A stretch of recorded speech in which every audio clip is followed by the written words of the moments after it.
আসসালামু আলাইকুম ওরহমতুল্লাহ ইবরাকাতু। এই মুহূর্তে আমরা দাঁড়িয়ে আছি মদিনা মনোয়ারার পবিত্র ভূমিতে। মসজিদে নববীর বাবুস সালাম গেট দিয়ে ধীরে ধীরে প্রবেশ করছি। হৃদয়টা কাঁপছে, চোখ দুটো ভিজে উঠছে, কারণ আমরা যাচ্ছি সেই দরবারে যেখানে শুয়ে আছেন আমাদের প্রিয় নবী, নবীজি হজরত মোহাম্মদ মুস্তাফা সাল্লাল্লাহু আলাইহি ওয়াসাল্লাম। হে আল্লাহ, এ কোন সৌভাগ্য, এ কোন রহমত! আমাদের মতো গুনাহগার বান্দাকে আপনি আজ এই পবিত্র দরবারে ডাক দিয়েছেন। এখন আর কণ্ঠে জোর নেই, শুধু হৃদয়ের গভীর থেকে একটাই কথা বের হচ্ছে, আসসালামু আলাইকা ইয়া রসুল আল্লাহ, আসসালামু আলাইকা ইয়া হাবিব আল্লাহ, আসসালামু আলাইকা ইয়া শফি আল উম্মাহ।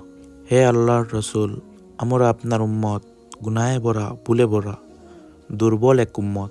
তবু আপনি আমাদের জন্য কেঁদেছেন, আমাদের জন্য দোয়া করেছেন, আমাদের জন্য জীবন উৎসর্গ করেছেন। আজ এই রওজা মুবারকের সামনে দাঁড়িয়ে আমাদের বুকের সব কষ্ট, সব ব্যথা, সব নাবলা কান্না আপনার দরবারে তুলে ধরছি।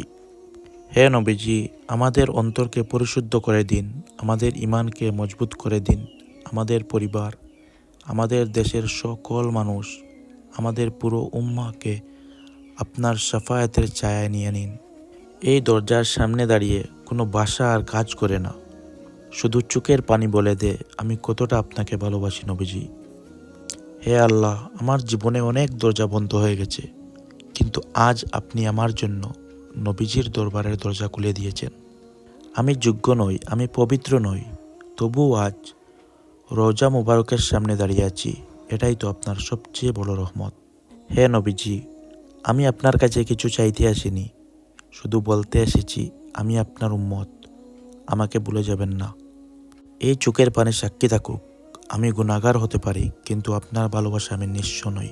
হে আল্লাহ, এই দেশের প্রতিটি মানুষকে ইমানের নূরে আলোকিত করুন, একজন আরেকজনের জন্য রহমত বানিয়ে দিন। হে আল্লাহ, আপনার কাছে একটা দোয়া চাই, আমাদের দেশকে শান্তির দেশ বানিয়ে দিন, আমাদের সবাইকে আপনার প্রিয় বান্দা বানিয়ে দিন। আমিন ইয়া রাব্বুল আলামিন।